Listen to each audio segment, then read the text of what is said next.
Yeah. Is that definitely recording? It says recording. It says recording. For some reason, I've made it so I can't see that, but I'll take your word for it, Tom. Hello, and welcome to the first of the table talks that are associated with my AHRC-funded project, The Romantic Ridiculous. I'm really excited that we've made it nearly to the end of 2020, and we've made it to this event that we have all been looking forward to. Thank you so much for joining us. It's being recorded as we speak, but I'll say that again, that it's being recorded, and that means your chat and your questions also get sent to me afterwards along with the video, and I'm going to make this available on my website afterwards for you to reperuse should you wish. And I think some people haven't been able to make it tonight and are looking forward to engaging with it. So I think it's a nice thing to have a legacy with the project. If you're on Twitter, please tweet us using #TableTalks. I've decided that the plural is more aesthetically pleasing, even though it's more characters. Say hello in the chat, which people have been doing, which is very nice. David says he's going to be on his best behavior, which is always good to hear. And ask questions using the Q&A function. And if you're happy for us to read it, you could probably put brackets read, and we'll read it out. And if you want to sort of be upgraded to someone who can speak, you just write Q and ask your question. You can write your questions anytime. The structure of the evening is going to be a rambling introduction from me, followed by lightning talks, which are going to be about 5 minutes long from each of the panelists, who I'm going to introduce in a moment. I think we'll have a short comfort break, which I enjoy having, even though it's a 2-hour-long proposition this, and then we'll have a sort of a conversation incorporating your questions and make it a bit of a chat about new approaches to romanticism and the natural world. And I think we have some really exciting textual choices and analytical frames to share with you tonight, a lot of which has been inspired by my ideas about ridiculousness, even though that wasn't a prerequisite for selection, and a lot of which I think seriously grapple, not that the ridiculous doesn't seriously grapple, with very pertinent issues of today. So I think it's going to be an exciting and enjoyable thing. And if you didn't notice me with a tankard beforehand, I've said in all my advertising for this, sort of come with mold substances or come to share a convivial end of term atmosphere. So cheers. Keeping with the shared screen for a moment. Oh, let's see if it works. There we do. Oh no. I just wanted to give a sense of what table talks are, as I've more or less made it up for the project. So they're meant as progress markers for the Romantic Ridiculous project, and I'm going to talk about the progress that I've made in a moment before I get into my lightning talk. But they're also an opportunity to share work in progress, for me to share work in progress, but also for others to share work in progress. And rather than sort of finished and sort of pristine talks, I think what we're looking at are sort of people's new ideas about romantic studies and nature. And while I was preparing the funding bid, which is the Romantic Ridiculous, I came across this wonderful phrase from a brilliant essay by Maureen McLean called Romanticism or Now, which was coduction. And coduction became one of my sort of leading ideas about leadership, because the Romantic Ridiculous is an AHRC early career leadership fellowship, too many ships. And coduction is taken by McLean from earlier new critical work, I think, meaning leading through conversation and close reading. And it was a sort of ideal of seminar or workshop work that she developed in that Romanticism or Now essay, which is available in one of the areas of my website, should you wish to go and read it. And the evening, especially the second half of the evening, is meant to be an example of coduction, where we're sort of discussing our new work and our new research and seeing sort of where that leads. I'm also really proud, I think, that the table talks are celebrations of the work of early career scholarship. And I'm really delighted that the AHRC funding has been used to pay the 5 early career speakers who we're going to sort of highlight tonight to come and talk to us. So I think it's a sort of really nice thing to be able to give that opportunity to postgraduate researchers and also early career researchers.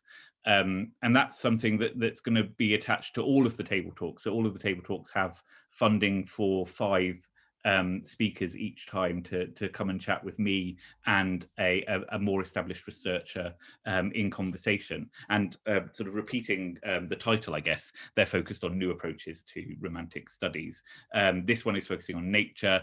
A later one is, the next one is focusing on society. I've got one focusing on childhood, and the last one is focused on legacies, but also the impact activities that are associated with the project, which is a traveling exhibition that's going to go around the Lake District about ridiculous romantics, working with Wordsworth, Grasmere and Windermere Jetty Museum, and also some secondary schools to sort of develop new ideas about how to study romanticism at school. Yeah, so that's a sense of what the table talks are supposed to be about. And I suppose I should hold myself to account, as that's what they're for, and talk about my progress on the romantic ridiculous. So this was designed to talk to you about the third of my research questions: how did romantic period writers represent their relationship with the natural world as ridiculous? And I'm going to get to the next slide. Is called actual progress.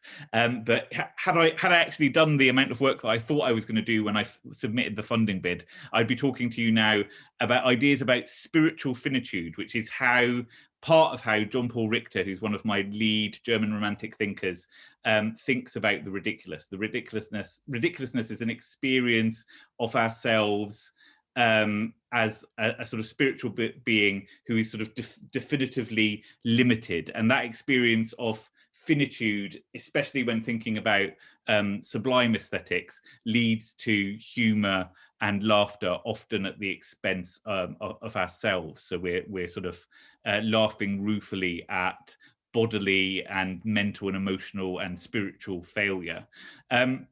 I also wanted to think in this research question about how that experience breeds an ethics of care, especially in women's writing and especially in children's literature.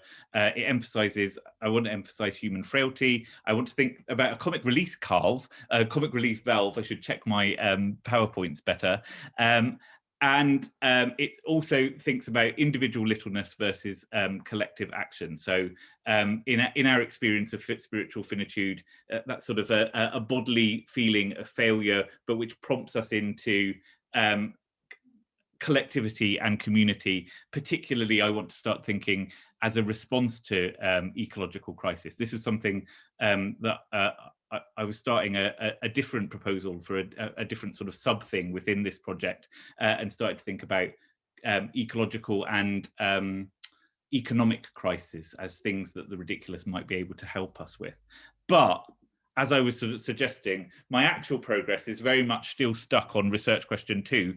I can more or less blame a global pandemic for this, but I also think research progress is often slower than what you claim it's going to be to research funders.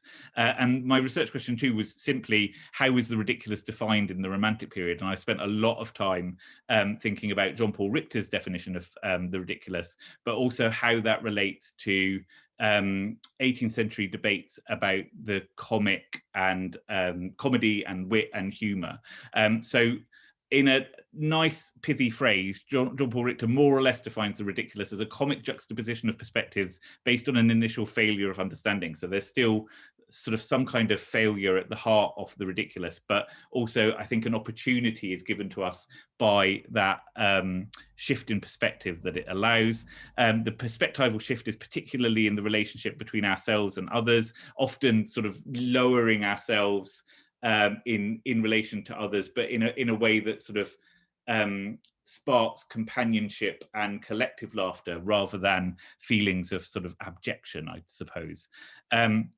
Ridiculousness is grounded in 18th century debates about the ethics of comedy, running from Hobbes to Kant and looking back to Aristotle. John Paul Richter, in his School for Aesthetics, criticizes both Aristotle and Kant to come up with his own definition of the ridiculous as that experience of sort of subjective and objective contrasts in relation to a situation. He thinks the ridiculous is particularly situational. And the main part of my research, which I've just finished writing up a draft of, has looked at Coleridge's translations of John Paul Richter's writing in his notebooks. And that runs from around about 1810 to around about 1819, and it looks at wit and humor. He even uses the term ridiculously disproportionate, which is what I was kind of hoping for Coleridge to say, here's what I think about the ridiculous and here's why it relates to John Paul Richter. And he more or less does that in his 1818 and 1819 lectures. But what I discovered, and which is one of the lovely things about I think research time and research leave, is that Coleridge's engagement with John Paul Richter is so much sort of richer than that in the notebooks. It's not simply about wit and humour. He thinks about the consolation of the natural world. He muses on sort of betrayed friendship. He thinks about sublimity as well as ridiculousness. And he uses John Paul's writings on spirituality to think about the relationships between atheism, which both writers are writing against, and idealism and materialism, which both writers have some queries over. And I think it's really interesting to see a sort of rich, more or less one-sided relationship develop between Coleridge and John Paul Richter in Coleridge's imaginative translations and transformations of this German Romantic writer, who I'll talk a little bit about in my own lightning talk in more detail. So I'm going to introduce the lightning table talks, and I'm going to introduce each of the speakers as sort of all together, and then sort of allow them to speak one after the other after I've done my lightning table talk. I should say that this table, which I kind of covet, seems to be available on the internet, and I was going to tell you the website and I've forgotten, but I'll find the website and put it in the I'll put it in the chat when I have the time, because I thought it was very pretty. I particularly like the tea set, which I think is probably not included. So I'm going to talk about Coleridge's notebooks. Here's an example of it. And I'm going to speak particularly about Coleridge's translations of Jean Paul Richter. And they're more or less focusing on the consolations of nature rather than the ridiculous per se. But we can talk more about the ridiculous in the chat and the conversation afterwards, the table talk afterwards, as it were. After me, Liz Edwards is going to talk about The Ridiculous Becomes Reality. If you tuned in slightly before we began, this might be the cause of some scandal, as Nick Rowe, who gave us the title, questions whether he ever wrote it. He definitely did. Fishguard 1797 and Coastal Romanticism. To introduce Liz, this is what she told me. Research fellow at the Centre for Advanced Welsh and Celtic Studies at Aberystwyth. She works on Welsh literature and culture of the long Romantic period, and has worked on projects like the Curious Travellers Project, which looks wonderful, Ports Past and Present, and this work that she's going to talk about harks back to earlier work on Wales and the French Revolution. She said that I didn't need to make a fuss, but I'm making a slight fuss to say, one, she was the first person that I thought of when I was thinking about who I wanted to talk about in my table talks, because she was really welcoming to me when she did her Four Nations fiction conference that I couldn't attend, but I later published a bit on Gothic and Emma in. And she also attended the first conference I put on at Edge Hill called Edgy Romanticism, and has an award-winning piece on geology and geography in that, which I just think is fantastic. And I wanted also to say thank you for supporting this project from a very early stage. She looked at drafts and gave me feedback, but she's also especially really helped with the shaping of my more or less inchoate ideas about what the table talks are. So thank you, Liz. That wasn't too bad, I hope. Next is Kitty, or Catherine Shaw, who's going to talk about Heinrich Heiner's At a Troll. I hope she doesn't mind. I sort of found an illustration from an early 20th century edition of the poem, which I thought was fantastic, with the bear at the sort of political lectern. She's a PhD student at Birkbeck and is looking at applying Romantic theory to 20th and 21st century texts. She's the co-founder and treasurer of the Sylvia Plath Society, and she's a former librarian and educator. And she'll talk after Liz. Next is a mini round table within the table talks on Keats, starting off with Dana Moss on John Keats's Isabella or the Pot of Basil. Dana just said to say that she was a second-year PhD student at the University of Michigan. So this afternoon, because people had written slightly more to me, I mildly stalked her online and discovered that her research focuses on questions of violence, excess, intimacy, and identity formation, which I thought sounded really cool. And she also described this event on Twitter as the event of the season. So I'd like to thank her for that too. Then we're going to have Bethan finishing off our mini roundtable within the table talk on John Keats's Ode to a Nightingale. Bethan is the William Noble postdoctoral research associate in English at the University of Liverpool. Her first book's recently come out on Charlotte Smith and the sonnet, and the follow-up is out next year called Nightingale, which sounds really fascinating, and hopefully the talk tonight will give maybe a bit of a flavour of her work on that. Next up is James Leslie, who also is courting a bit of controversy, I would say, where he's sort of taking on Nigel Leask in his pitch to talk about Sarah Murray's A Companion and Useful Guide to the Beauties in the Western Highlands of Scotland and in the Hebrides. He completed his PhD at Birkbeck earlier this year on British women writers and the culture of wild nature. This was my favourite bit of anybody's bio, no offence everyone else. He unexpectedly, his Viva on the 28th of February remains one of the most sociable events of the year, which I really loved. Hopefully this is, in its own way, a sociable event to sort of match up with at the end of the year. And he's currently got work forthcoming on Anne Radcliffe. And then finally, again, apologies, Tom, I picked this illustration, which I don't think does justice to Constellations in Travel, but was suitably ridiculous, I thought, thinking about Humphrey Davy's experiments with laughing gas. Tom has recently published The Aesthetics, Poetics and Phenomenology in Samuel Taylor Coleridge, and is currently working on a new research project on Romanticism and the Space of Reason. And good news, Tom, my library has just got your new book in as an ebook after I requested it when you sent in your bio. Right, so this is my lightning talk, and then I'm going to stop sharing my screen for a moment.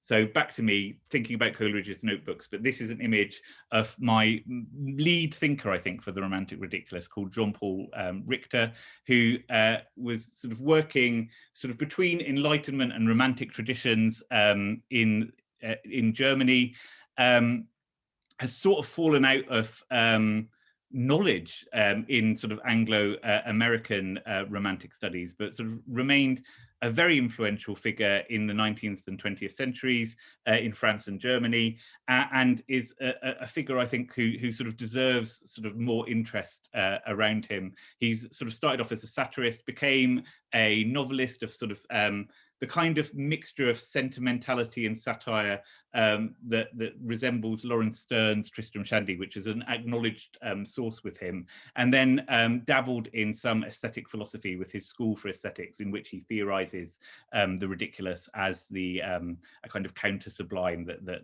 leads to that juxtaposition of perspectives between subjectivity and objectivity. And I'm going to mainly focus on the first passage that I put in my sort of my own pitch for the table talks, which is Coleridge's translation of this moment in Jean-Paul Richter's Geist. Geist being a sort of miscellany of aphorisms and extracts from his sort of works around 1801. So Jean-Paul Richter writes, "When men desert us or wound us, the heavens, the earth, the little blossoming tree always spread out their arms and take up the hurt one in them, and the flowers press themselves to our wounded bosom, and the brooks will blend into our tears, and I've got a thing in the way, and the airflow into our sighs and cool them." So this is a moment from Geist that Coleridge has sort of picks up on and translates on my next slide. But just a little context for why Coleridge might be particularly interested in this, which I've thought more about since sort of writing it up towards the end of the year. This comes in at a time in Coleridge notebooks when Coleridge is reeling from the sort of breakdown of his relationship with William Wordsworth. So it's in early 1810, and it's just after their mutual friend Basil Montague has told Coleridge that William Wordsworth has licensed him, Montague, to tell Coleridge that Wordsworth has no hope in him, and this sort of brings about a crisis in Coleridge and Wordsworth's already threadbare friendship, I think, and a sort of and a kind of spiritual and emotional crisis that Coleridge writes about in the notebooks, which is a document in lots of ways of spiritual and emotional crises, as well as sort of more happier times and more sort of poetic creativity. And also it has lecture notes in there and notes for the Biographia Literaria. But this is the context for him picking this Richter passage is the breakdown of his friendship with Wordsworth, and it triggers this passage, which I thought was really lovely when I came across it. And I'll read out this one, and then I'll talk a little bit about it before I pass on to other people. So the love of nature is ever returned double to us, not only the delighter in our delight, but the crossed out, by linking our sweetest but of themselves perishable feelings to distinct and vivid images, which we ourselves at times, and which 1,000 casual associations will often recall to our memory. She is the preserver, the treasuress of our joys, even in the delirium of fever. She has in sickness and nervous diseases, she has peopled our imaginations with lovely forms which have sometimes overpowered the inward pain and brought with them their old sensations. And even when all men have seemed to desert us and the friend of our heart has passed on with one glance from his cold disliking eye, yet even then the blue heaven spreads it out and bends over us, and the little tree still shelters us under its plumage as a second cope, a domestic firmament, and the low creeping gale will sigh in the heath plant and soothe us by a sound of sympathy, till the lulled grief loses itself in fixed gaze on the purple heath blossoms, till we, the present beauty, becomes a vision of memory. And here's some bits that I thought were particularly interesting here. I thought in lots of ways it felt like a prose reworking of Wordsworth's I wandered lonely as a cloud. It's thinking about a kind of pathetic fallacy where the sort of the loveliness of nature provides sort of consolation for us and seems to be sympathizing with us when humankind is being unkind. So there's that lovely phrase, the delighter in our delight. So sort of nature is sort of engaging with us in delightfulness, and the preserver, the treasuress of our joys, I thought was really lovely as well. Although I think it gets, in the next bits that I've focused on, it gets a distinctively Coleridgean twist by thinking about sickness, nervous disease, and the delirium of fever. I think there's a sort of consideration of opium addiction and other illness that plagued Coleridge that's absent from the Wordsworth, for example.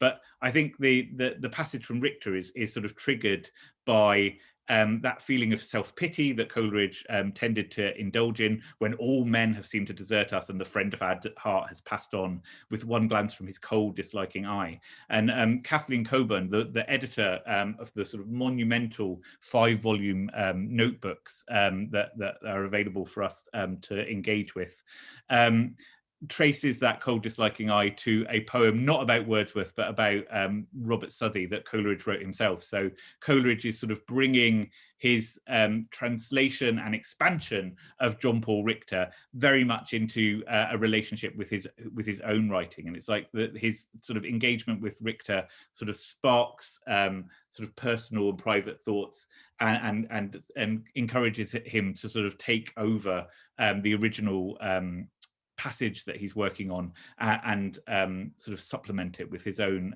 thoughts. And then the present beauty becomes a vision of memory. I think that's again a sort of harks back to it, that Wordsworthian finale of the Daffodils poem.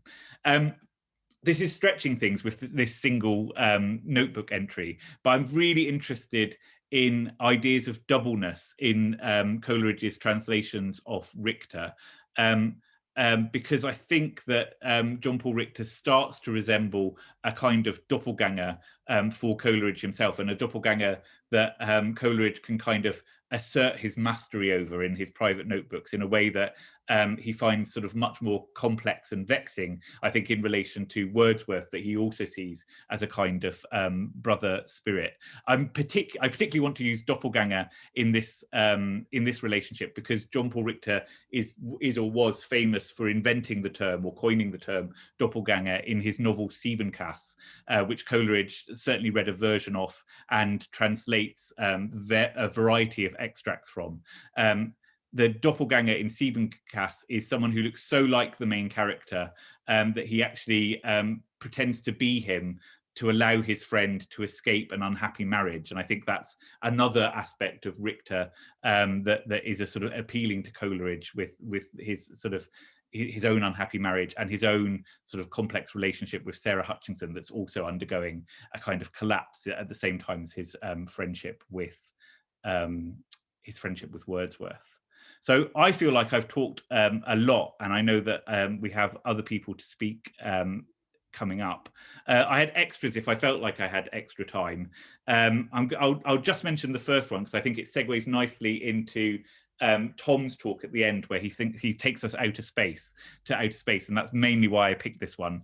But I really like this little passage from another translation of a passage from John Paul, where Coleridge writes, "And every star in brackets / soul possibly that reflects but the light of that ray from God's throne on which they float as atoms." And I really liked the relationship between star and soul that Coleridge seemed to be creating in this passage, about looking out at the sort of sublime night sky and thinking about God, godliness and spirituality. But I've not been able to go to the British Library to look at the original notebook, but I've corresponded with the British Library, and the librarian who looked at the notebook for me says that it's just that the star is very faint, and she could see no OURL there at all. So this might be Kathleen Coburn looking at a very faint star and thinking that there might be some soul there.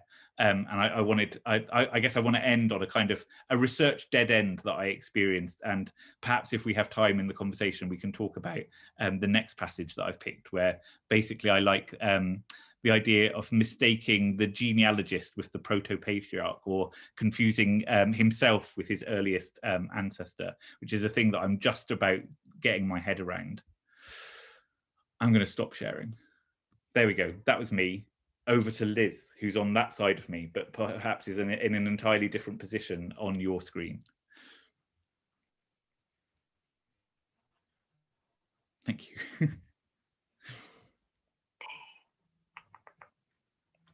Is it working, Liz? Sorry, Andy, I'm just trying to, yeah, okay. Is that working for you? Can you see that on the shared screen?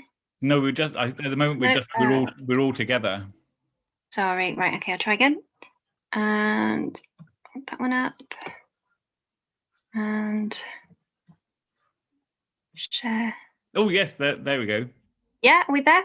That's working. We can see we can see a file called Fish Garden Ridiculous. No, okay, that's not the right one. So it's not.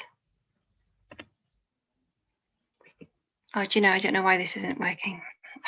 Oh, it was because we had it before, didn't we? When we were trying. I know. I'll start again. Okay.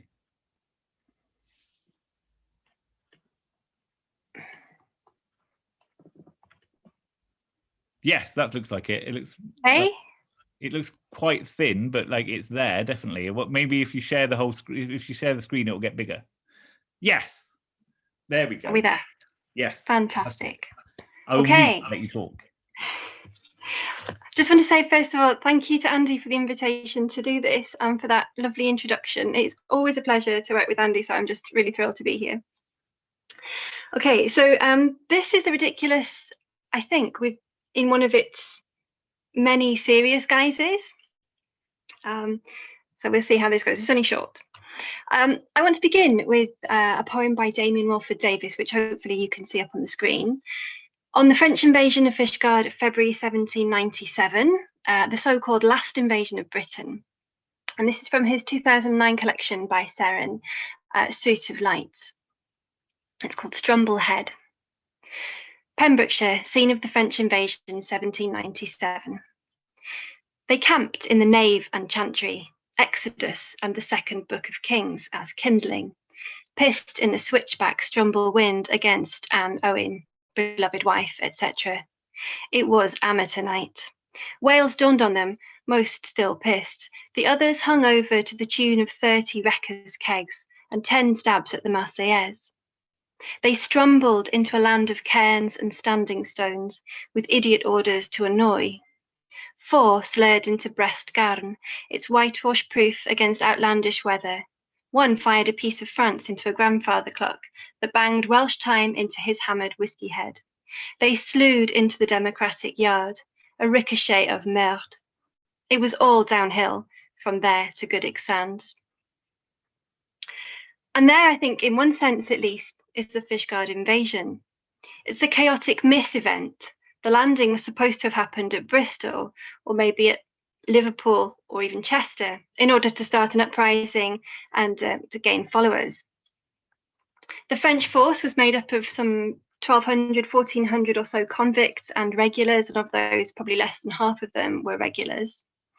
And the hours and days following the French landing in Pembrokeshire is a messy, violent, and yes, alcohol-fueled account of rape, murder, drownings, the involvement of local volunteer forces in containing the French troops, and perhaps most enduringly of all, the role played by local women dressed in red shawls, who the French may have mistaken for the British Army. It's a story that has come to define Fishguard, perhaps most recently via the commemorative wool tapestry that was created by around 80 local women in the 1990s, in time for the 200th anniversary of the invasion. And you can see it here, or bits of it at least. It's 30 meters long. It took 4 years to complete. It's done in cruel work, and it's now a tourist attraction in its own right. And I think in the picture on the right-hand side, you can get at least a sense of some of the local activities and the commemorations that happen around the tapestry now and around the event of the invasion. And these are annual events involving talks, walks, lectures, that kind of thing. The most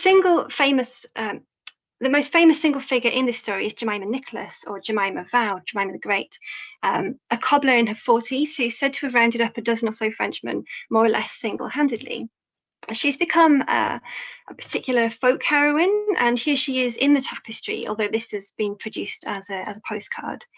But she's also a figure with wider cultural currency. So photograph on the left-hand side is a woolen fabric pattern named Jemima, produced by Mellon Tregwint, who make contemporary designer wool cloth, blankets, cushions, rugs, bags, that kind of thing.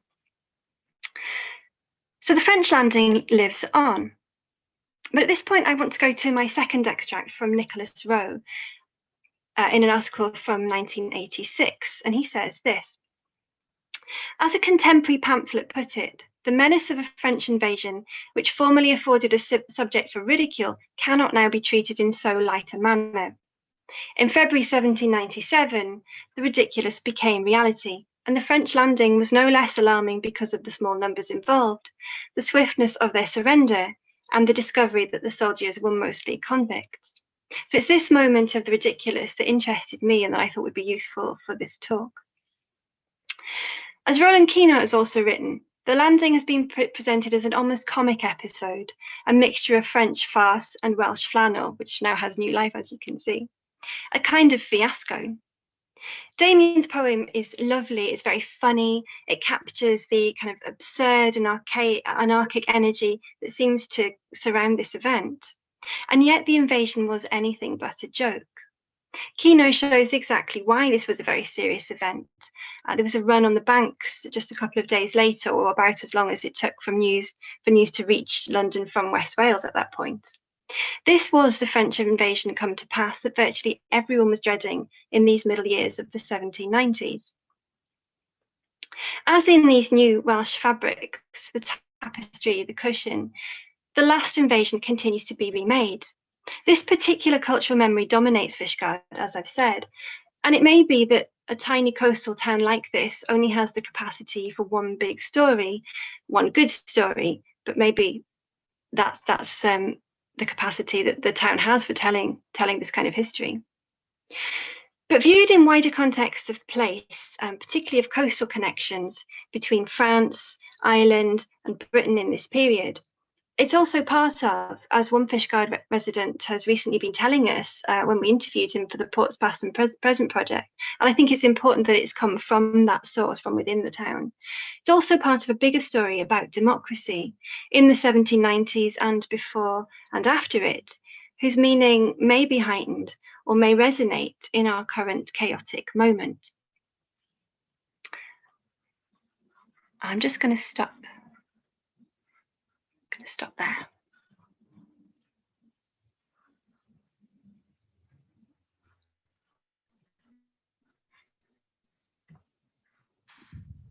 Thank you so much, Liz. That's wonderful, and gave us so much to think about in a short time. I feel like I went on and on in comparison, and that was wonderfully pithy.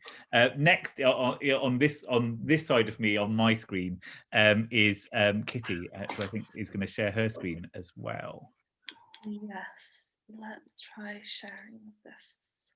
Is that working? Okay, excellent.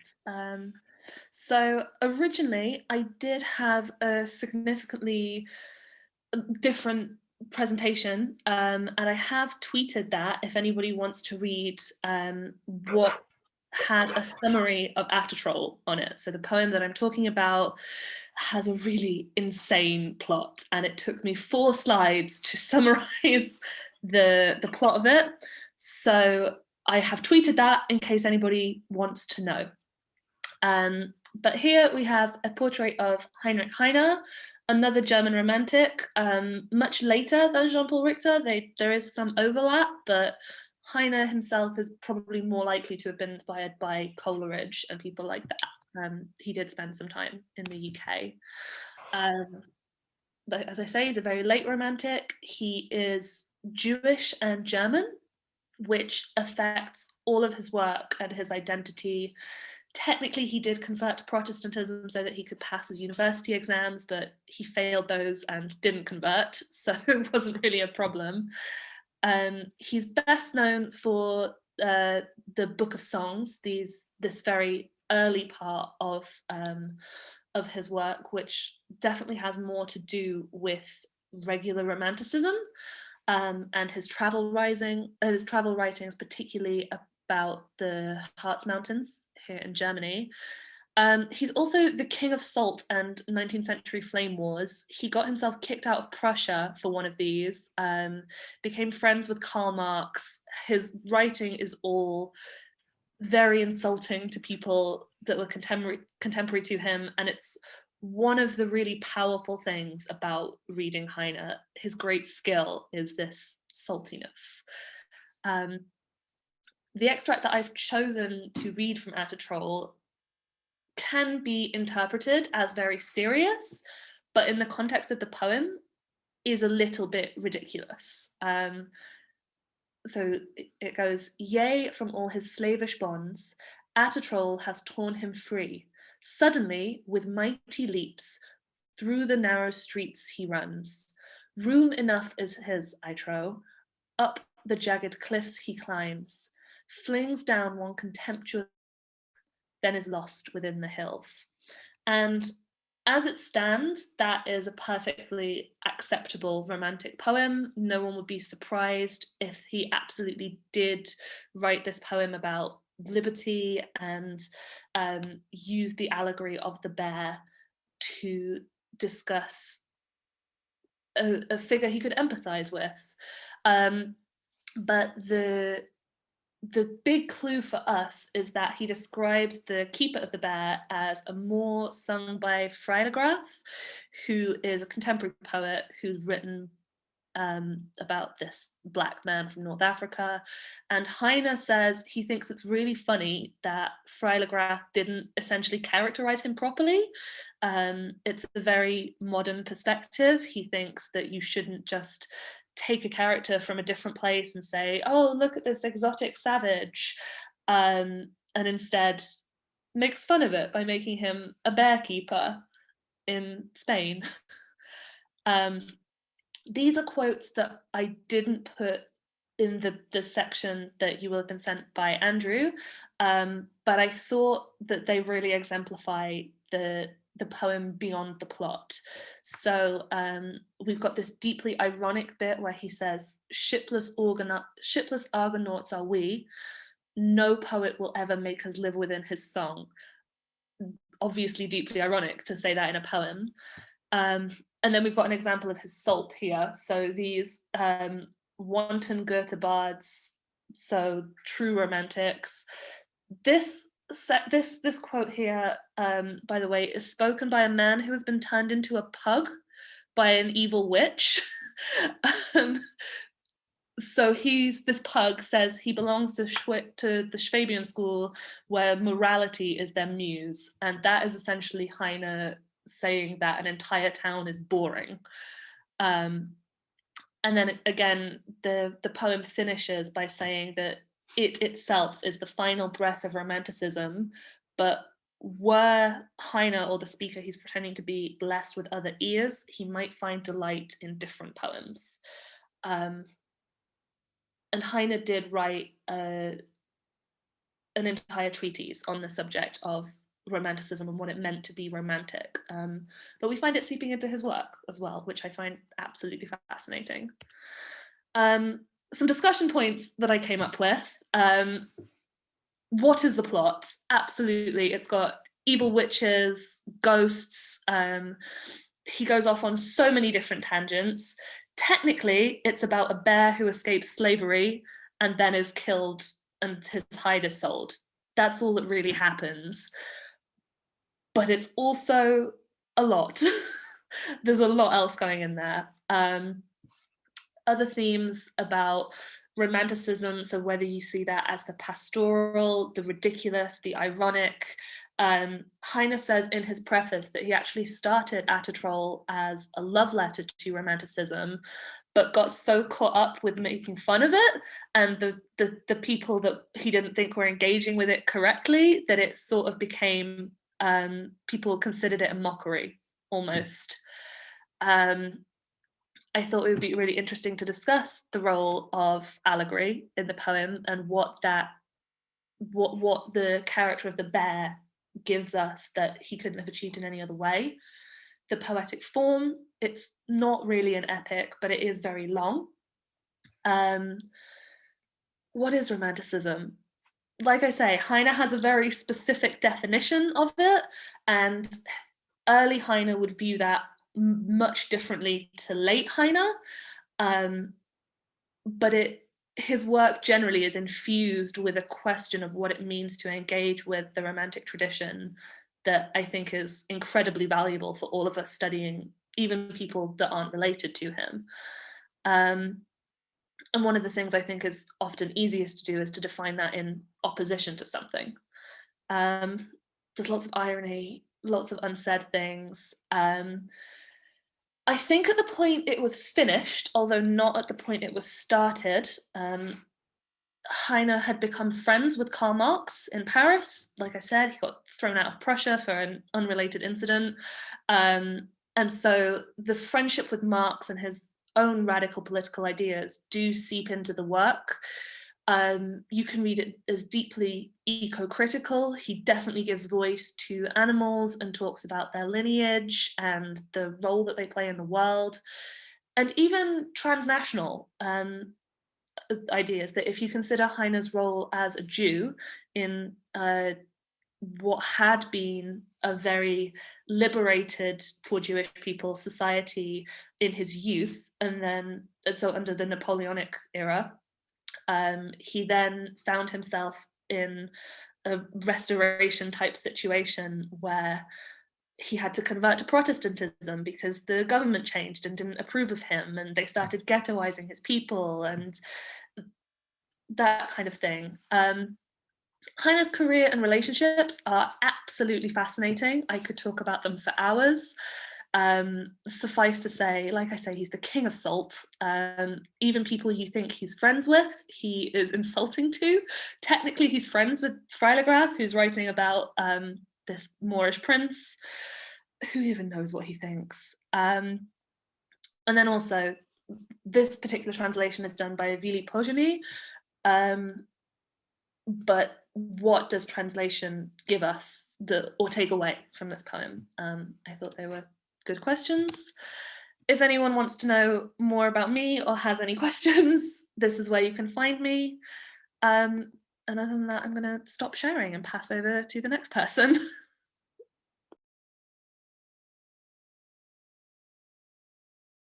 Mute, remember to unmute. Hello, thank you so much for that. Really, I loved the set of questions for us to think about. It's really useful to do. Next person to speak is Dana, who's directly below me on my screen. I think you've also got a PowerPoint, right, Dana? Yeah, so I have. Do you want to try sharing and seeing if it was all going to work? Okay.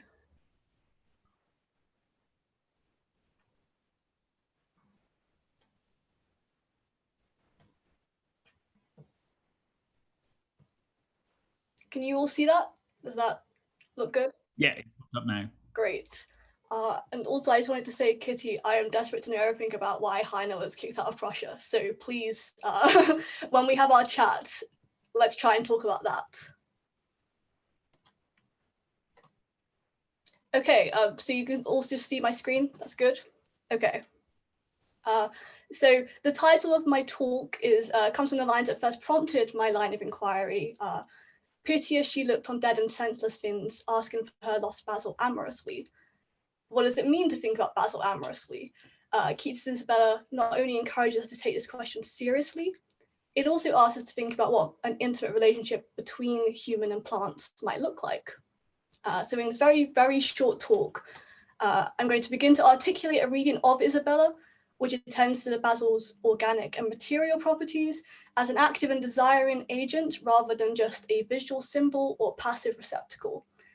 So in challenging and collapsing the boundaries between human and non-human and between life and death, I follow Mel Chen's encouragement towards a revitalized notion of animacy to ask, can a Basil plant experience desire? And if so, what might this desire look like? So I will just read this first excerpt. Then in a silken scarf, sweet with the dews of precious flowers plucked in Araby, and divine liquids come with odorous ooze. Through the cold serpent pipe refreshfully, she wrapped it up, and for its tomb did choose a garden pot, wherein she laid it by, and covered it with mould, and o'er it set sweet basil, which her tears kept ever wet. So the basil's introduced in the poem as the final entity in a complex patterning of different forms. For Caroline Levine, the definition of forms is expanded to include, quote, all shapes and configurations, all ordering principles, all patterns of repetition and difference. And here we see the interactions between different human and non-human, organic and inorganic forms as they interact in multiple and busy networks within the basil pot. These interactions demonstrate transition in properties. The sweetness of the scarf itself bestowed by a flower becomes the basil's sweetness by the end of the stanza. The basil is thus introduced into the domestic and human sphere of the garden pot, in a process which, as Jessica Robson reminds us in her really great article on Keats and necrobotany, which illuminates the tensions between the natural and the cultivated. So the layered pattern is imposed by Isabella, but the pot also makes visible and animate the busy work of rot and mould. And furthermore, it brings Lorenzo's head and the basil into direct contact for the first time, though previously in the poem, Lorenzo's already articulated his desire for Isabella in terms which evoke the basil. So he declares at the start of the poem he will drink her tears. His ghost, when it visits Isabella, mournfully describes how her beauty grows upon him. So already we see these kind of plant-like articulations of desire as sort of like the guiding principles for the poem.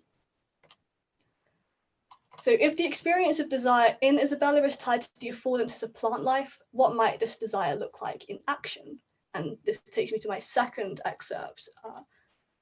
And so she ever fed it with thin tears, whence thick and green and beautiful it grew, so that it smelt more balmy than its peers of basil tufts in Florence, for it drew nurture besides and life from human fears, from the fast mouldering head there shut from view, so that the jewel safely casketed came forth and in perfumed leaflets spread. So the Basil incorporates both Isabella and Lorenzo into its growth, feeding from her tears and the fast mouldering of his head. But it also connects the human and the non-human through the sustenance of human fears. And again, this is connected to how Lorenzo's ghost articulates his new experience of, quote, great love as stealing through his essence. Just as the sweetness of the scarf is transferred to the Basil, and the beauty which was once Isabella's now becomes the Basil's. Love is depicted then as an experience which makes visible the networks and points of contact between different forms. The Basil in some way helps Isabella and Lorenzo consummate their relationship by bringing them together in this kind of fertile generative encounter, but it doesn't simply function as interlocutor or mediator, but rather a participant in the relationship, which I would argue is more polyamorous than love triangle. So why does this matter? I argue that it encourages us to think of interactions with the environment in Keats's poetry as mutual events, where the non-human and more significantly the non-animal play agential roles in the narrative, and which makes visible the complex interactions which occur for Keats between all these different forms and matter. So we kind of see here in action what Levine terms the collision between different forms, where their encounters allow new properties to emerge, but also kind of alters or restricts existing traits. So this sometimes, and I mean in this poem, like quite often, veers on the absurd and the uncanny, with the Basil becoming the new love interest in the poem, as Lorenzo is literally and figuratively concealed, and Isabella grows more plant-like the further along the poem goes. But I think it also offers us a way of thinking about labor in the poem, not just in terms of economics or maternity, but also as rooted in nature, in cultivation, physicality, and de/recomposition. So I just want to end by gesturing towards a couple of ways you might start to think about plant desire as it operates in the poem, and what it tells us also about how Keats thinks of human desire. Firstly, whereas human desire is projected in one direction, so Isabella to Lorenzo and then Isabella to the Basil, plant desire can be figured as roots spreading outwards, capable of sustaining multiple coexisting relations which are continually adapting and reacting. Secondly, plant desire is predicated on different temporal shapes and scales. Specifically, the Basil is able to locate satisfaction, release, and growth within the cycles of repetition and regeneration, which instead trap Isabella. By contrast, the Basil's intimacy with both lovers grows stronger with each iteration of the cycle, where Isabella's tears make the Basil grow and then she cries more. Lorenzo's decaying head breeds new rot, which then also sustains the Basil. And so I think the Basil's the only agent in the poem able to kind of recognize these connections and manipulate them for its own benefit, which enables it not only to kind of assimilate with Lorenzo and take on his form, but also leads to Isabella despairing amorously in the end, not for the loss of Lorenzo, but for the Basil plant. And that is the end of my talk.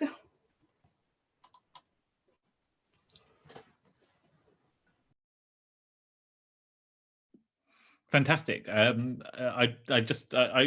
want a kind of a Little Shop of Horrors film version of Isabella and the Pot of Basil. That's all I'd like.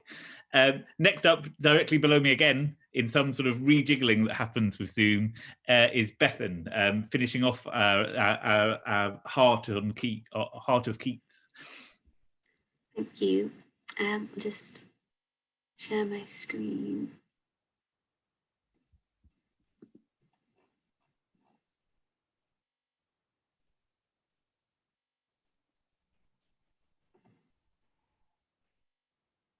Yay, there we are. I can never remember how to start a PowerPoint every time. Oh, is that it? Slideshow.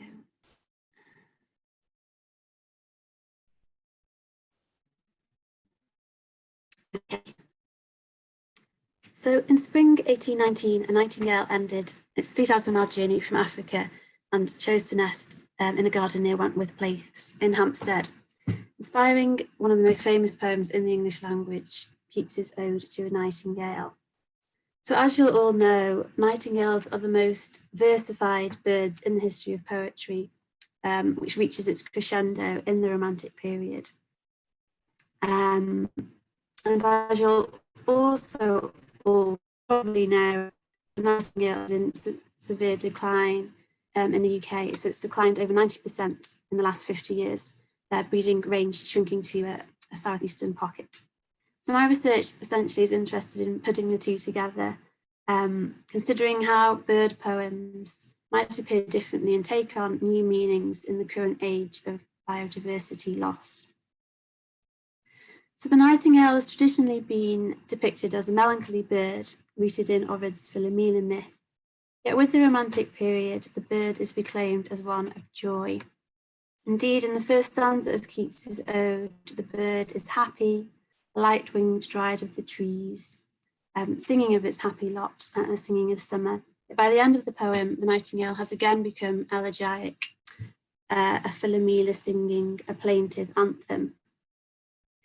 So this transformation has taken place through the contrasts and tensions of the poem, explored through the bird. So Keats's ode shifts, I'm sorry, I've cut the stanzas up and they're all in a funny order, so sorry, Keats.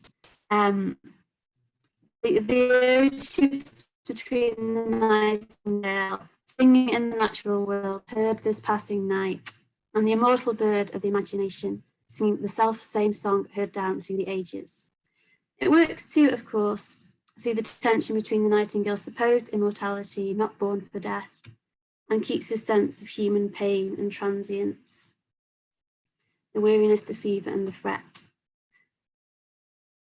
And it is at the moment of the poem's crescendo, now more than ever, seems it rich to die, that the bird's song transforms from one of ecstasy into a high requiem.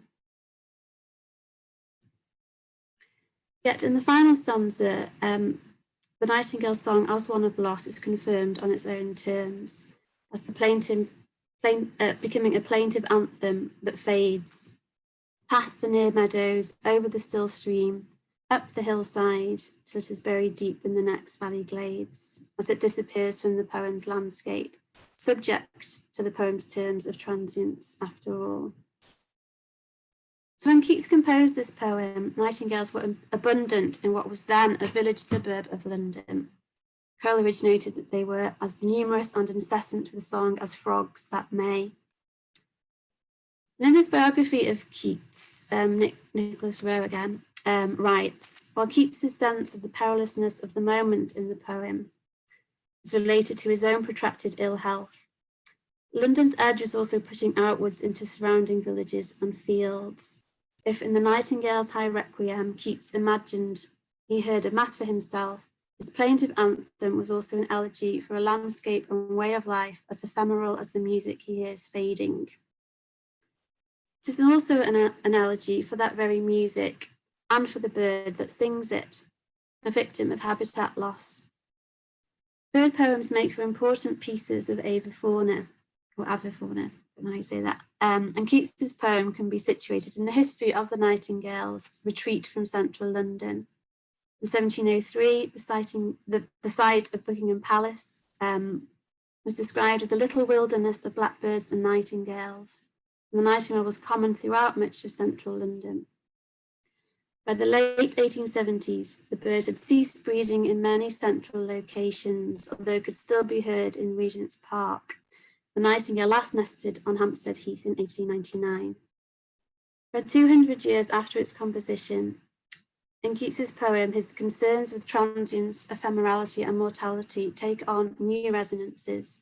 High requiem, fled is that music, its own elegiac suggestiveness, and paradoxically, the terms of its immortal poetic life are confirmed.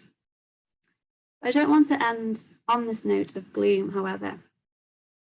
As in recent years, there's been countless news stories on the decline of the nightingale, and invariably they all draw on Romantic poems, Coleridge, Clare, but most especially Keats, and specifically the joy the poets heard in the nightingale's song rather than this elegiac aspect.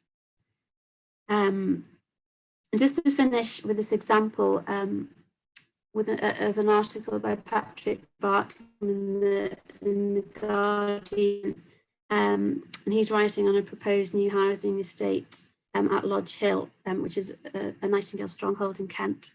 So Barkham, as many people do, sort of misreads Keats's poem, turning the tensions of the ode around, so using the terms of the bird's poetic immortality as a real life option.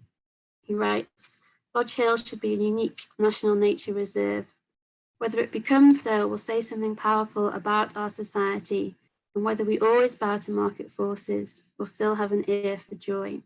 I'm hopeful. As Keats puts it, that was not born for death, immortal bird. And such articles themselves, I think, say something powerful about the ongoing legacies of Romantic writing, showing how our views of birds and the way we value them have been shaped by Romantic poems, and with their own ear to joy, have considerable implications for conservation. That's the end. Thank you. Thank you so much. The next speaker is James. Hi. Sorry, I don't have a PowerPoint to distract from my face. I'm going to just start with a little bit of background on Sarah Murray, as she's rather less well known than Keats and Coleridge. So in 1796, Sarah Murray left her London home and spent 5 months traveling England and Scotland and covering nearly 2,000 miles. She was 52 years old at the time and a widower of 10 years. In 1799, she published a companion and useful guide to the beauties of Scotland, which laid claim to be one of the earliest guidebooks to Scotland, although that is contested. It received good reviews, and she returned to the Highlands 4 times between 1799 and 1802. And these trips provided material for a second publication, similarly titled A Companion and Useful Guide to the Beauties in the Western Highlands of Scotland and in the Hebrides, which was published in 1803. The 2 guides were reprinted in 1805 and in 1810, so they reflect and promote the burgeoning interest in the Highland tour that was happening in the late 18th and early 19th centuries. I've chosen readings from Murray's second guide, where she describes her journeys to the island of Staffa in the Inner Hebrides. During the second half of the 18th century, Staffa became a site of scientific and aesthetic interest on account of its basalt columns and the sea cavern, which is still known today as Fingal's Cave, and subsequently, I think, source of a piece by Mendelssohn and other representations.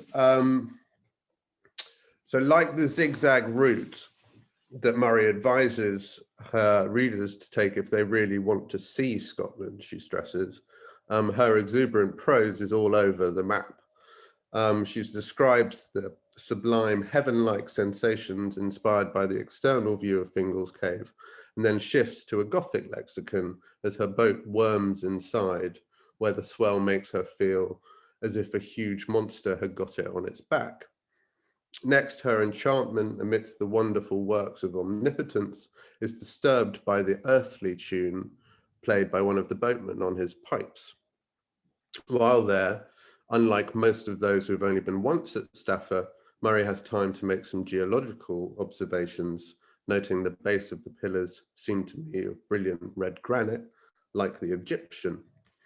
Murray, with some of her own saltiness, goes on to contrast her narrative with the early accounts of her more famous male predecessors, Thomas Pennant and Samuel Johnson, pointedly noting that these luminaries of the Enlightenment did not go near Staffa, and in Pennant's case, used second-hand materials to provide only a faint idea of its scenery. So I think Murray's representations of this famous landscape mix the sublime and the ridiculous, empirical observation and Gothic reverie, wonder and bathos. She brings together cultural forms whose high or low status was subject to aesthetic and ideological debate at the turn of the 19th century, and these debates went on to shape canonical notions of literary value and cultural authority that arguably exists today. And so to my own slight sort of sprinkling of salt here. In his recent study, Stepping Westward, Writing the Highland Tour, 1720 to 1830, published this year, Nigel Leask discusses Murray's guides, which is very welcome, in a section entitled The Female Picturesque, Sarah Murray's The Beauties of Scotland. And he observes that Murray's natural descriptions often reveal an undiscriminating parade of terms that would have made Gilpin, let alone Coleridge, blush. And this assessment reminded me of Coleridge's own laughter recounted by Dorothy Wordsworth at the Falls of Clyde when a gentleman he encounters makes an aesthetic faux pas by describing these majestic falls as sublime and beautiful.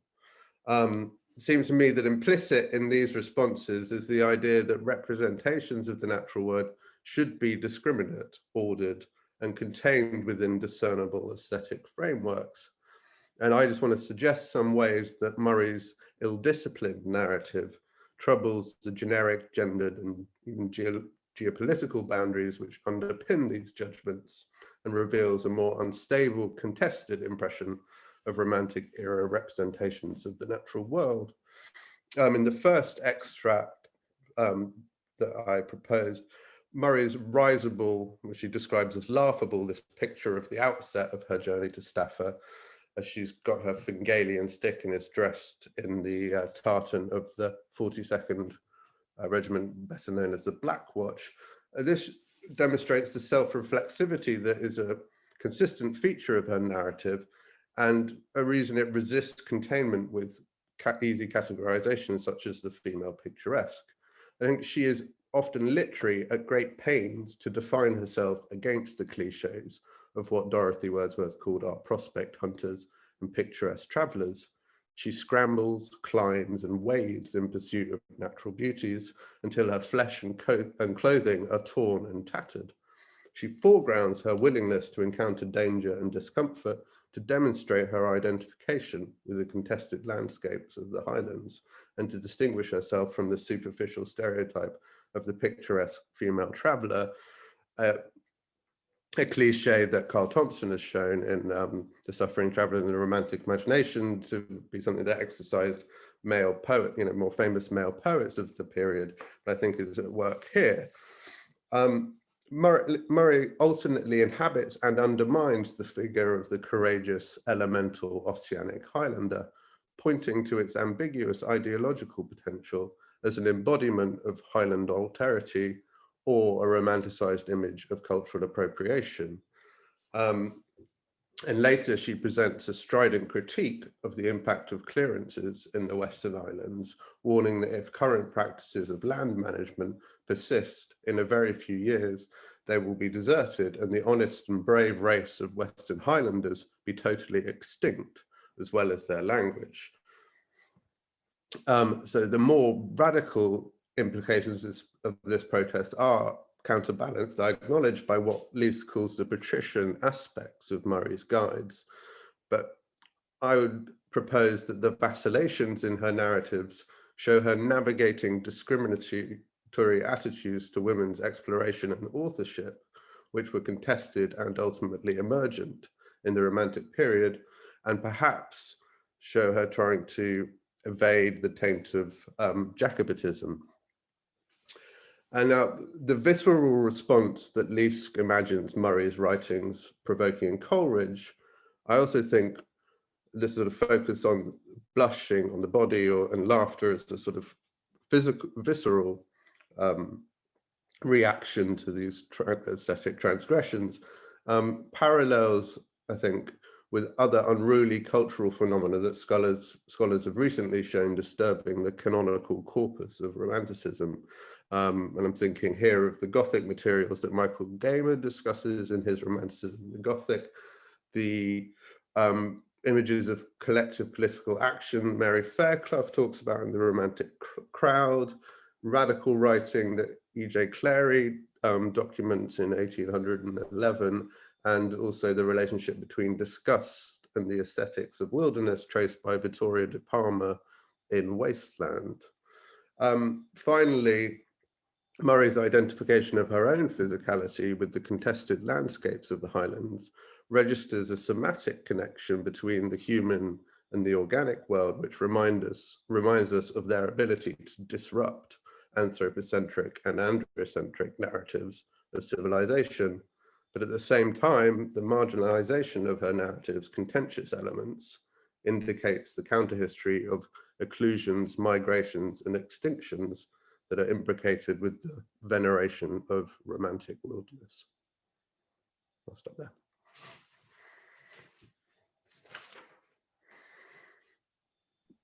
Thank you so much for that, James. Finally, and thank you for your patience, Tom. We have Tom, who's on that side of me on my screen, and it probably doesn't make sense to anyone other than me. But over to you, Tom. Thank you, Andy. I likewise do not have a PowerPoint, primarily because of my own idleness, but also I think as Andy's decision to go with a sort of generic Davy-esque picture to summarize my talk indicates the extract that I'm working with does indeed deal with things that are very difficult to put into pictorial form, and I'm going to touch on that element of it in forthcoming. So yes, thank you to Andy for setting this event up, and to the rest of the speakers for all their great contributions so far. So I came to the text that I'm working with today, The Constellations in Travel, by way of working as a volunteer on Sharon Ruston's recent Zooniverse sort of crowd-worked project transcribing Humphrey Davy's notebooks that are held in the archives of the British Museum. And I'd be happy to talk a bit more about that and how Davy's work links to my own project, Romanticism and the Space of Reasons, during the Q&A, if people are interested. But for now, I'm going to press on with addressing the text itself and the abstract that I've chosen to work with. So just to quickly recap for those of you that were unable to read the extracts beforehand, Constellations was written just before Davy's death in 1830 and eventually published posthumously. It consists of a number of fictional philosophical dialogues between several characters on a walking tour of Italy. And in the section that I've chosen to look at, the narrator, who after a number of these dialogues sort of steals away for a moment of natural reflection in a kind of ruined classical scene, is visited by a spiritual being referred to as the genius, who grants him a kind of cosmic vision of the intergalactic proliferation of intelligent life. One thing that's worth pointing out, I think, before I delve into this is that the extract itself is in some ways deeply misrepresentative of the text as a whole. The extract makes it seem sort of radical and groundbreaking in some way, but in many ways this is a deeply conservative text. In the philosophical dialogues that precede this, in the way that many philosophical dialogues, even though they are set up as dialogues, end up pretty clearly favoring one position over another, here Davy defends fairly sort of orthodox Christian positions like the immortality of the soul, the freedom of the will, persistence of sort of moral judgment after death, all things that his younger self certainly would have balked at. So prefacing all that within this, in case you sort of inspired by this, think, oh, that sounds great, I'll go and read it, and then you realize this, in fact, is a largely very orthodox text, but for this strange little episode, I think. So the connection between the emergent science of astronomy and the Romantic imagination has always been a rich one, explored recently at length in Thomas Owen's recent work, Wordsworth, Coleridge, and the Language of the Heavens, which I highly recommend. Here, Davy, no doubt intimately familiar with the latest theories on the subject, utilizes the cosmos as a staging ground for a vision of spectacular vistas and lurid colors, descriptions of masses of bright blue ice, streams of the richest tint of rose color or purple, and brilliant opaque clouds of an azure color. These evoke a characteristically romantic form of natural sublimity, augmented by Davy's specifically geological fascination with terrestrial formations, a surface infinitely diversified, something like that of an immense glacier covered with large columnar masses, which appeared as if formed of glass. What makes the passage most distinctive, however, at least I would argue, is not so much the planetary landscape that Davy describes, so much as its strange alien denizens. Here again, we can perceive the naturalist's scientific imagination at play in the descriptive details, the systems for locomotion similar to those of a morse or seahorse, the 6 extremely thin membranes which they used as wings, and the numerous convolutions of tubes more analogous to the trunk of the elephant. These should not be mistaken, though, for a performance of Enlightenment Linnaean self-assurance, fixing the object within knowable categories, but rather a vain attempt to grapple for some sort of reference in light of the fact that these creatures are declared at the outset to be impossible to describe.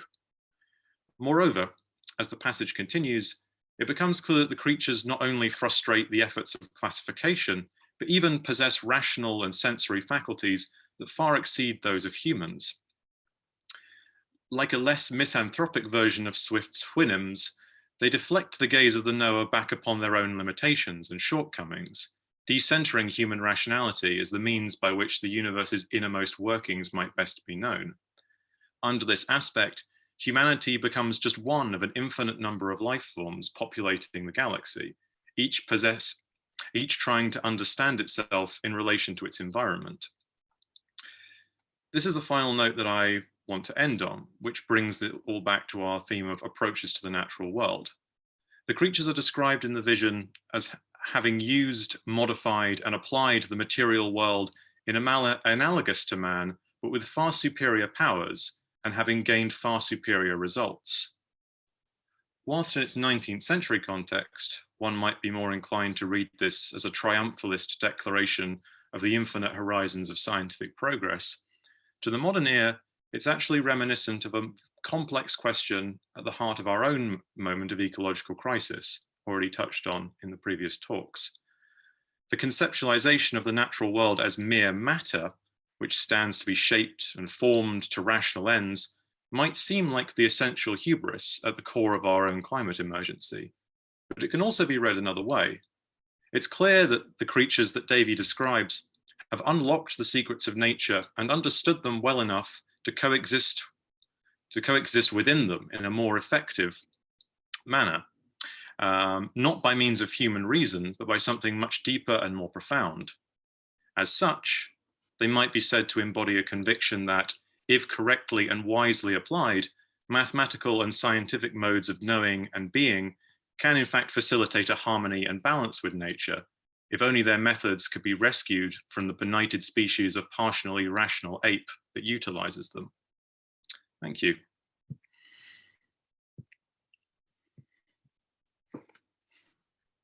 Oh, fabulous. Thank you so much, all of you, for such wonderful talks. I think we're slightly running later than I thought I was, primarily because I waffled on at the beginning.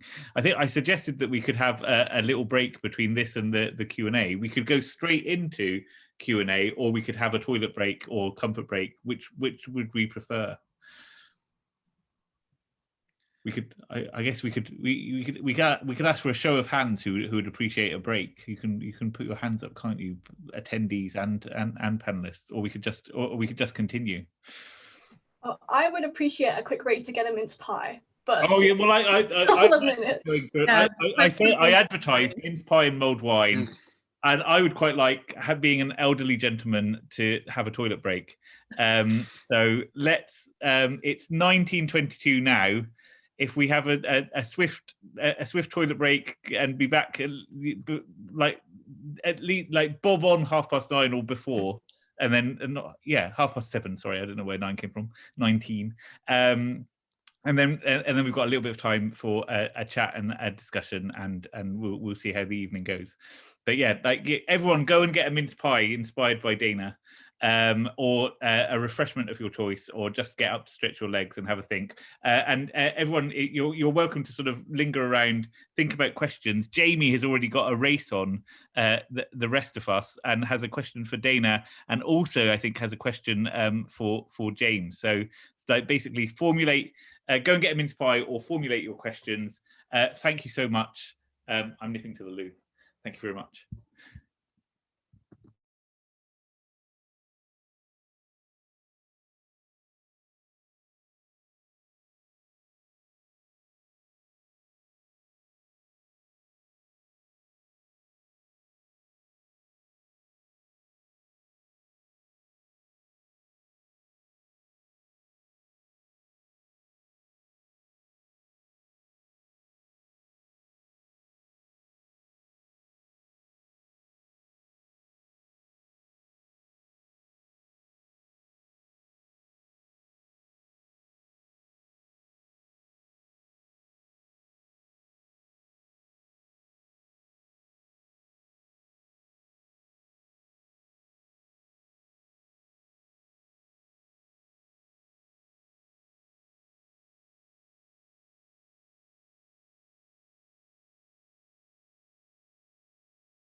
I must read more of the Sarah Murray book, James. It sounds fascinating.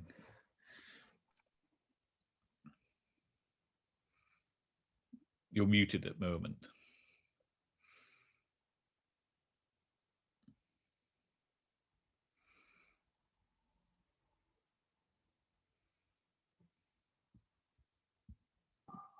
There we are. Yes, sorry about that. I was just going to try and see if I could sneakily Google Keats's On Visiting Staffer.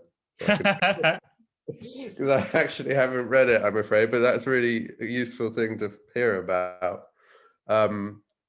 We can, when we're all back, we might ask. We can always upgrade Jamie, and he can chat to us about On Visiting Staffer. Yeah, I'd really like to hear that, because I've read some of John Keats on Fingal's Cave. It's like when he talks about, like, I can't remember how he has a great verb for how he's going to sort of do something with Madame Radcliffe.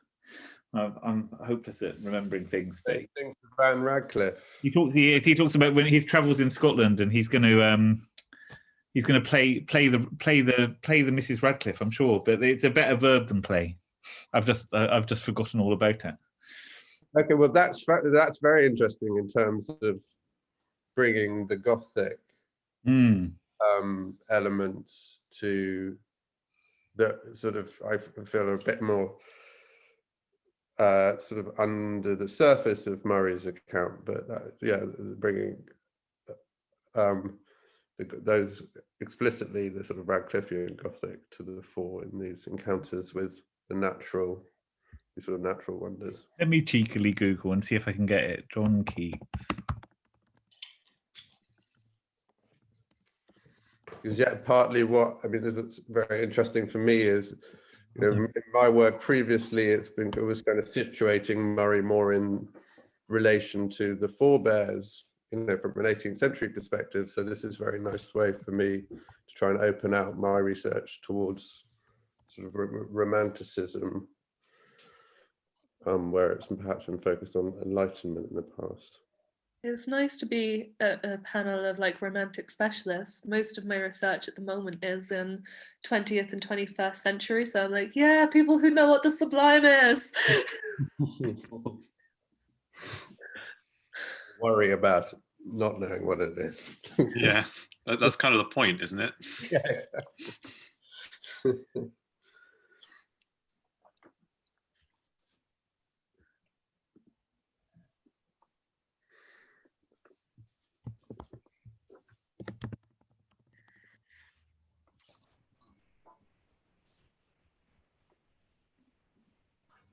No, a brief Google got me into a weird circle with possibly not be remembering the right bit. Maybe, no. We'll see what happens. We'll give people a chance to come back in with their mince pie, if possible. Mm-hmm. Is the Sublime, Kitty, that I sort of recognize as a Burkean Sublime, I think, was the dominant kind of model in terms of German literature? I'd say so. That Burke or people who are inspired by Burke is much more so than, like, I mean, even someone like Kant has been really heavily inspired by Burke. That although he wrote his own version of it, it really is, it owes a lot to that. There's a great review of Burke's inquiry by Moses Mendelssohn. Yeah. And if we're talking about sort of cross-cultural shade, it's amazing. He says, it would be amazing if the English read our philosophical systems with the same interest that we read their empirical observations. Moses Mendelssohn is actually mentioned in Atatrol. The pug that I was talking about earlier says that he can only be turned back into a man if a beautiful young woman reads Moses Mendelssohn all night and doesn't fall asleep. I was thinking in your presentation, Kitty, there's a great newspaper thing that I've read a bit of by George Eliot called German Wit Heinrich Heiner, and I read it because it talks about its example of really terrible German humor is John Paul Richter, and goes on to say, John Paul Richter has these strained these strange similes and awful symbols, and you know, it doesn't raise a laugh more than a groan. And then, but Heinrich Heiner is a figure who is a better example of wit, such as it is. It's quite salty in its own way towards German humour, but it's really interesting that like John Paul Richter and Heinrich Heiner are the two ends of German wit, I think. John Paul sort of the opposite of your project. And Heiner is the top. Yeah. I think it is Bob on 9:30, and we've almost started asking questions again. Jamie is keen to come in and chat about Staffer in a moment. Oh, and then Hannah, I think, has corrected me about Keats and Radcliffe, because she will know more about this. But we'll get to that bit in a moment. I wanted to begin by really thanking everyone for such wonderful papers, and for bearing with my long and too long introduction to everything. I think it was fabulous. I'm going to abuse my position as both chair and speaker and ask the first question, because I think apart from possibly me and maybe Liz's wonderful paper, I think all of you started to think about something that I was really interested in, where the focus on animal or plant or the natural world more generally de-centered humanity in some way, so that there was a sort of anti-anthropocentric or a de-anthropocentricizing impetus behind a lot of the poetry and other texts that you were looking at. And I wondered, I was going to just sort of throw that out there for any of you to pick up. Do you think that was I felt that was a sort of almost an underlying theme in your new approaches to romantic studies and the natural world, the picking up on this sort of decentering of humanity or anti-anthropocentrism in the poetry and writing that you were looking at. Anyone can pick that up. Does anyone mind if I jump in on that one? It's really hard in Heiner to know exactly when he's being ironic and serious. That I think that he's telling us a lot about humanity through the animals and respecting other kinds of peoples, but it's entirely possible that you could come up with a completely different reading of it. One of the things that he does that I think is really interesting is at one point he's listing all the animals that should be respected by humans, and he includes Jewish people in it. And without the context of knowing that he's Jewish, you think he's being unnecessarily harsh or anti-Semitic, but it's so hard to know whether he's being ironic and telling us we do deserve rights, we don't deserve rights. It's absolutely fascinating, and I think it's only gone from strength to strength since the Romantic era, and that other things are discussed in there that can move on the discussion as well. Anyone else want to pitch in? Yeah, I'll pitch in. It's a really interesting question, and I think it's particularly complicated when it comes to Nightingales, because essentially I don't think Nightingale poems cannot be anthropocentric. They're always about, because there's so many poems written about nightingales, they always just become about that, no matter how much they try to get out of it. Thinking of Coleridge's poem that precedes Keats's, and I think Keats's poem is in some way a response to Coleridge. Coleridge, of course, tries to get away from all the mythological, the melancholy, and just listen to a nightingale by the stream and embrace it fully. But he does replace it with a whole different set of appreciations, the happy law. So if anything, I think Keats's poem is perhaps more sort of honest and embracing that, because he doesn't try just to present a nightingale without any human mediation. It is about his own concerns with mortality and immortality and that kind of thing. You know, because when you listen to a bird or encounter the natural world, it is going to be, you know, in some way about you and your response to it. Although, yeah, of course, many romantic poems are trying to sort of get out of that. And Claire, as a response, again, takes us back just to the bird. on its own terms. Do you think there's a difference between anthropomorphism and empathy or sympathy with animals? Yeah, this actually, I think that combined with Andy's initial question kind of gets a bit of a personal bugbear that I have with a lot of eco-critical work on romanticism, where scholars, often in very subtle and nuanced ways, but they want to try and say that certain romantics, John Clare gets this label slapped on him all the time, saying like, oh no, he removes the human voice and puts the animal voice in. And it seems like a really sort of like mean-spirited response, but I just want to say, no, it's still written in English. It's written in a human language. Like, poetics relies on the like being immersed within a language to understand it. So like, for all our attempts to say that romanticism, that certain forms of romanticism are giving a voice to the natural world, I always want to be a bit of a pedant and say, but is it really? Are we just trying to make this seem more than it is? Is it a kind of false decentering in that way? And I think certainly to link it to my own, I think Davies' decentering is ultimately a slightly, if it is a decentering, it's a slightly sort of dishonest one, because it's still kind of reading a theological design into the universe, which is putting God at the center of things. So you might have taken out man, but you still put in, you know, you've replaced it with God. So is that a meaningful decentering? I don't really know.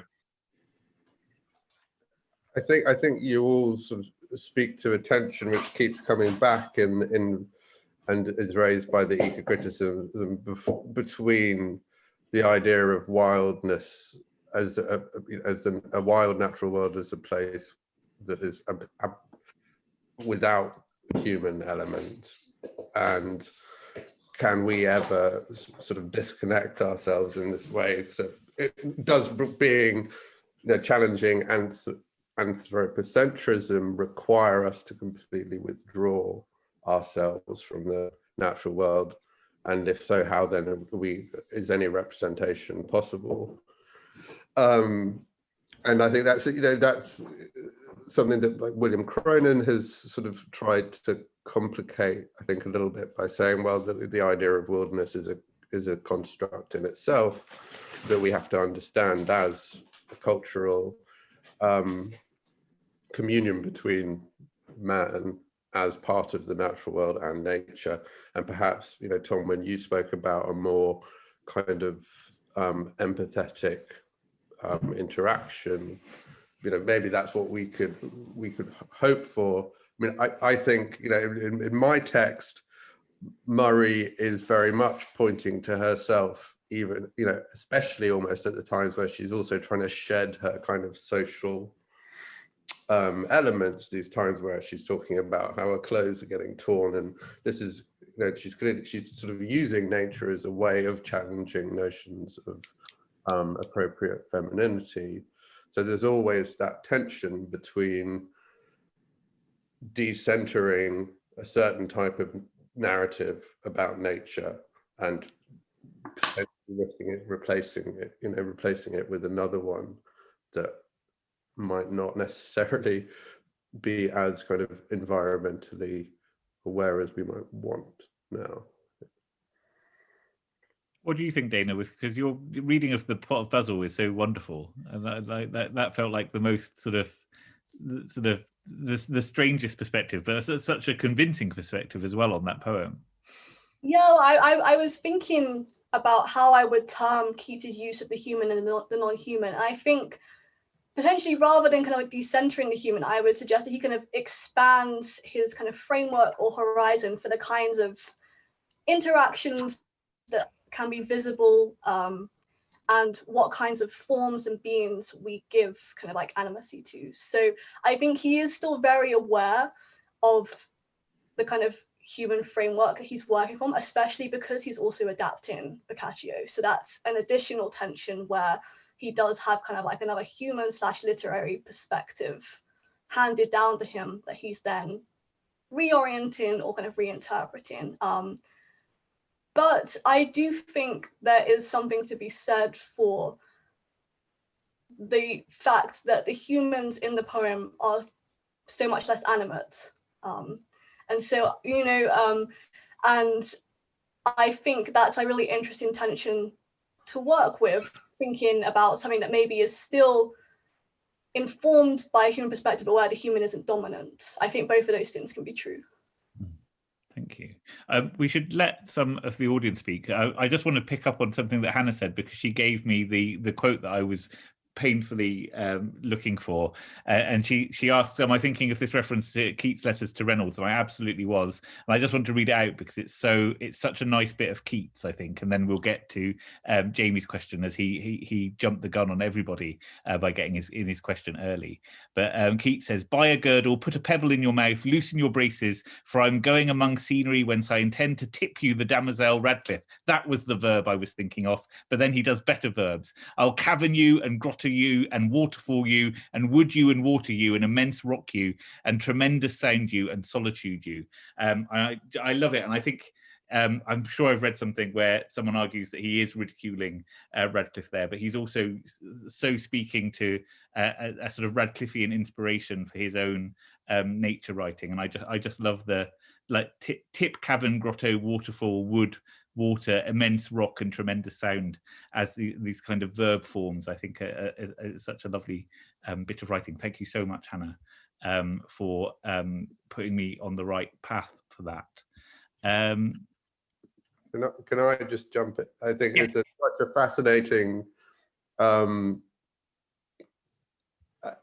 passage, definitely, and thank you, Hannah, for I remember seeing it a while back, and one which I think is very interesting in that it's an idea of that Coleridge does the same with Radcliffe, that's about the reception of Radcliffe's natural descriptions, that kind of in the 1790s almost becomes a kind of actually detached from the text that she actually, in a sense, writes. It becomes these kind of cliches that get circulated by these eminent romantics that I think do a slight disservice to her nature writing.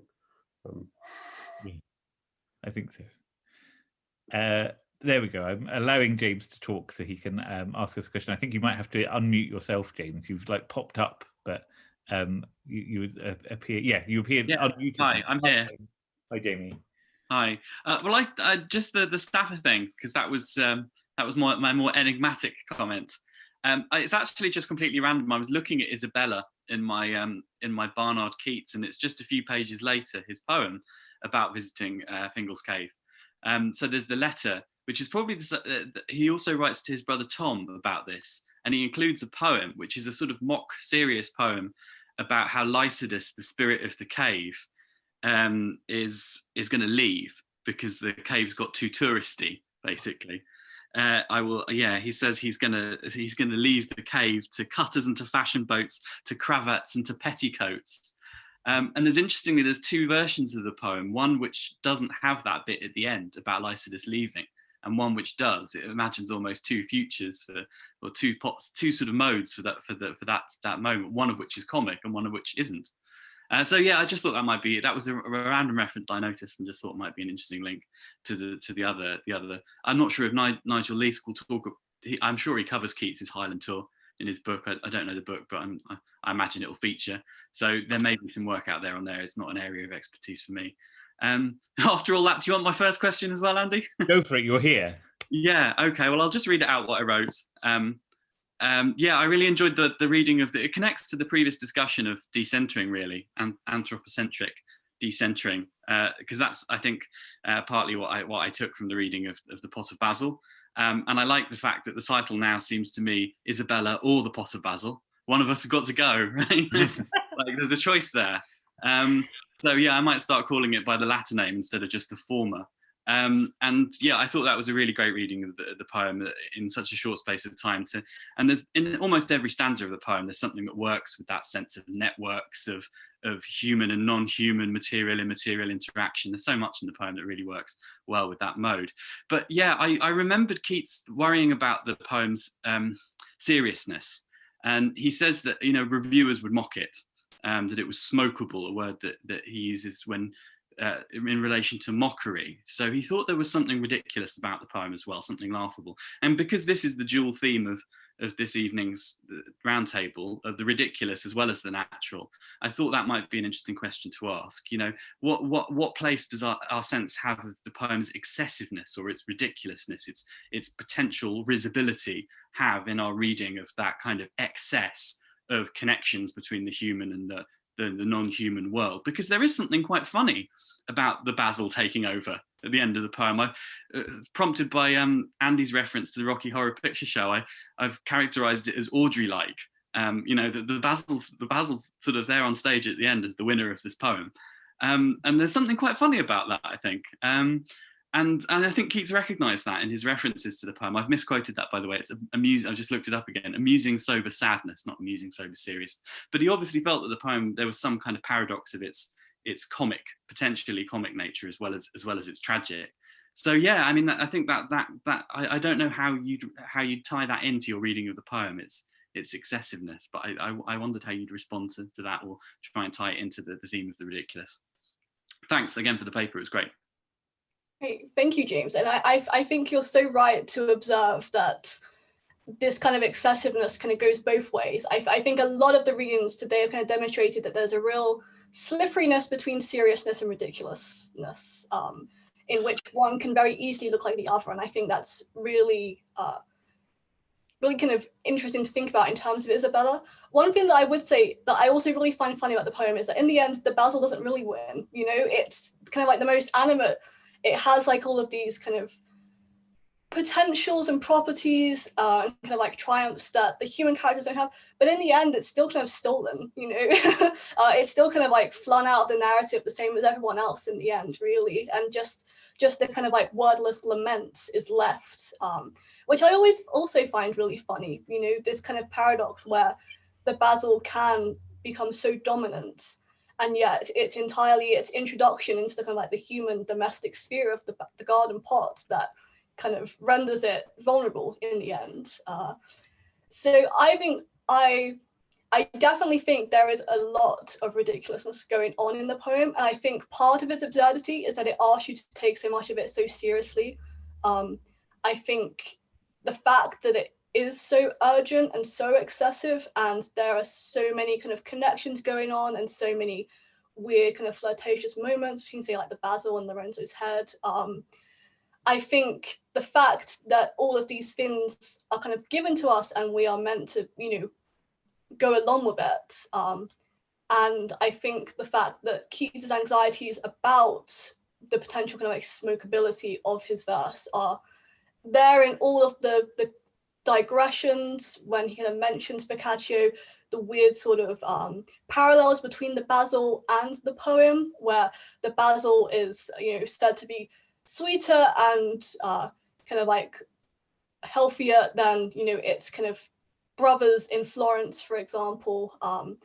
The fact that we're meant to think that the Basil smells sweet, even though it comes out of like a rotting head. All of these weird kind of like jarring properties are, I think, where the ridiculous kind of lies in the poem. And I think the fact that we can't ever really settle with one, but the excess means that we keep going on to another one and another one and another one in each stanza, means that you kind of have to go along with it, even as you recognize it's absurd in the end.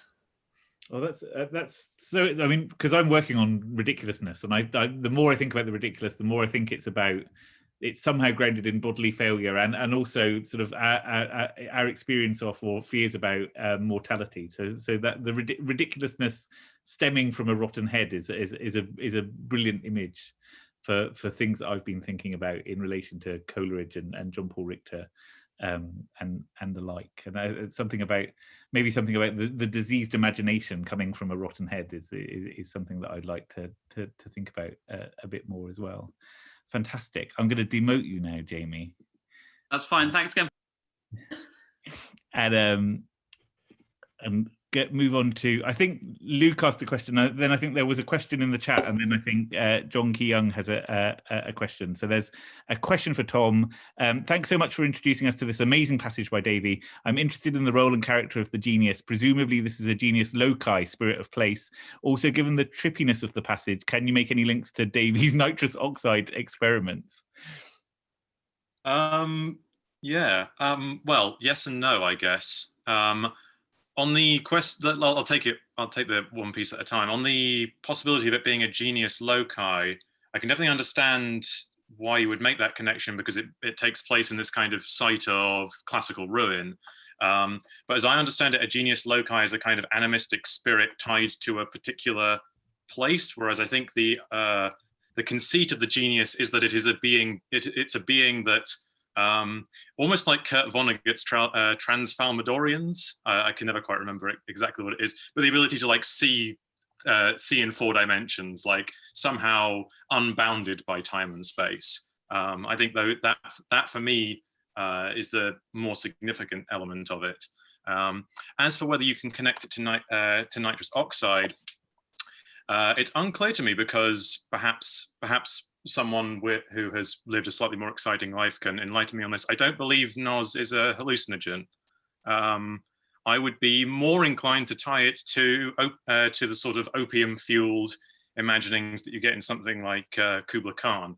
I suspect Davy probably took some laudanum in his life. Most gentlemen in the early 19th century did at some point or another. But it's quite possible that it links to the nitrous oxide nitrous oxide experiments.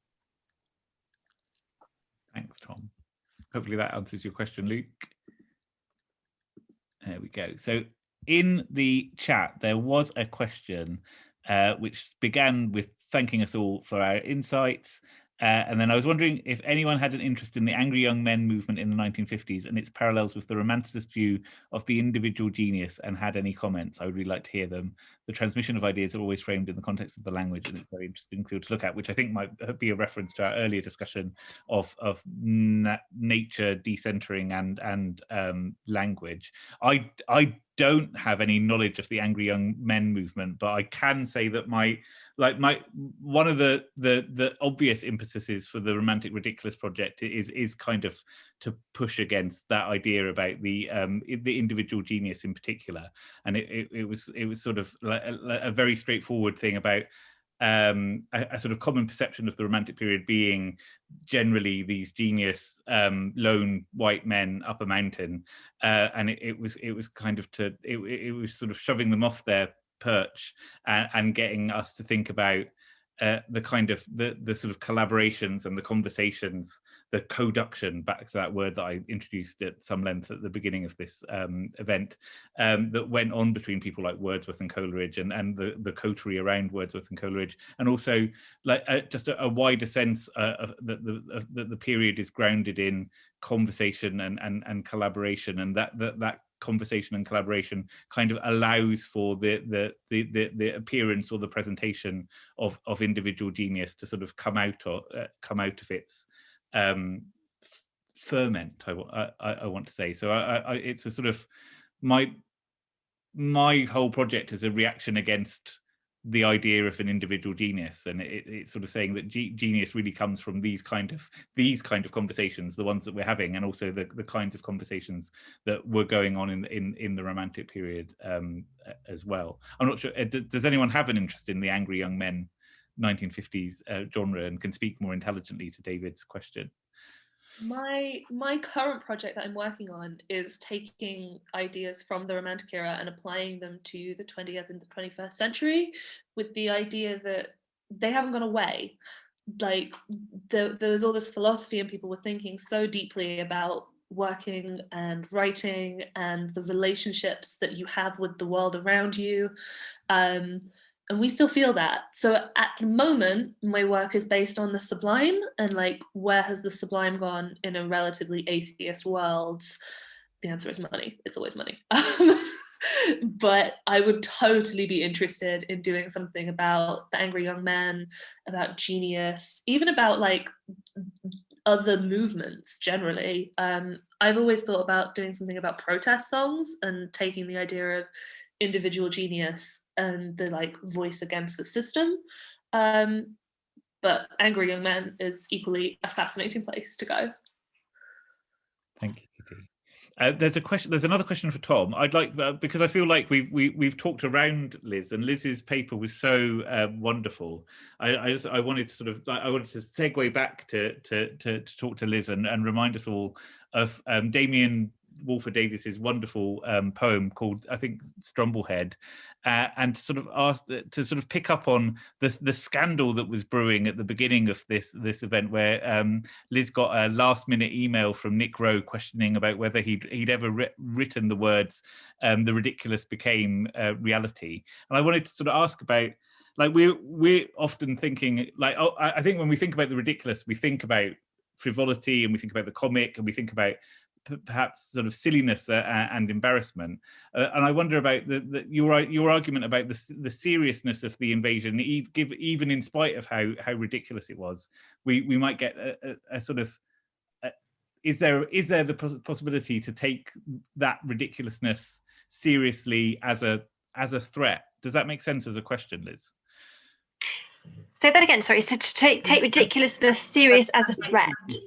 Can the ridiculous becoming reality be the threat, rather than make undercut the reality of the threat of the invasion? Do you see what I mean?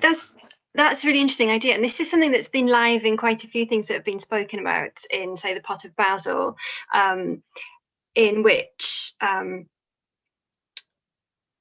the shape-shifting nature of these things, the kind of cyclical nature of going from ridiculous to reality and perhaps back to the ridiculous again, which is kind of what I was thinking about when I was using these kind of modern mediations of the French invasion. So the poem, the tapestry, even the cushion cover with, Jemima Nicholas on it.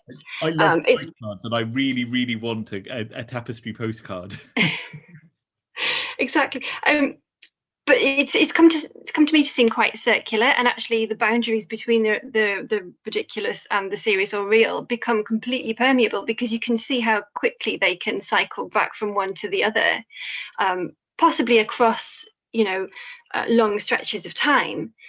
But even so, the potential is always there, and I think that's maybe when it becomes a threat or becomes dangerous, because the potential is always there for it to cycle back into the other. Yeah, fantastic. The other form, whichever one it wasn't, because you can see across time that happens. That's fantastic. It makes me like, so at the beginning of the summer I started looking into the origins of the phrase from the sublime to the ridiculous, which gets attributed to Napoleon, and I was very excited to have a romantic connection with his failure in Russia. He sort of comments ruefully, from the sublime to the ridiculous there is only a step. I'm not going to try the French, but it actually it tracks back not to Napoleon but to Fontenelle, I think, in the middle of the 18th century, and if you look back at where that Fontenelle quotation comes from, it's really grounded in 17th century French translations of Longinus's on the Sublime, and the phrase, from the sublime to the ridiculous there's only a step. It gets into that idea of the ridiculous, that you can, I think the full phrase is you one step beyond the sublime you get to the ridiculous, and then if you go another step you get to the sublime again. And I think there's that sort of sense of that sense of excess and comedy, but also sort of threat and the pitfalls of it gets us into sort of things that we've been talking about in relation to Dana's papers, but also that circularity that you were just speaking about, Liz. Thank you. So I think there's one final question in the Q&A for Tom again. Thank you for your reference to Thomas Owen's monograph, which I believe is a great resource for my research on P.B. Shelley's engagement with meteorology. I was wondering whether you can tell us about how Davies' anti-anthropocentric vision appealed to P.B. Shelley's political dynamism rooted in his keen observation of nature. So is there do you have any sense of evidence of the relationship between Shelley and Davy, Tom? No, but that's not to say that it's not there. I'm not really a deep enough Shelleyan to be able to give you a really kind of fleshed out answer to that question. But from my own, from the knowledge that I do have, insofar as we might want to connect it to Shelley's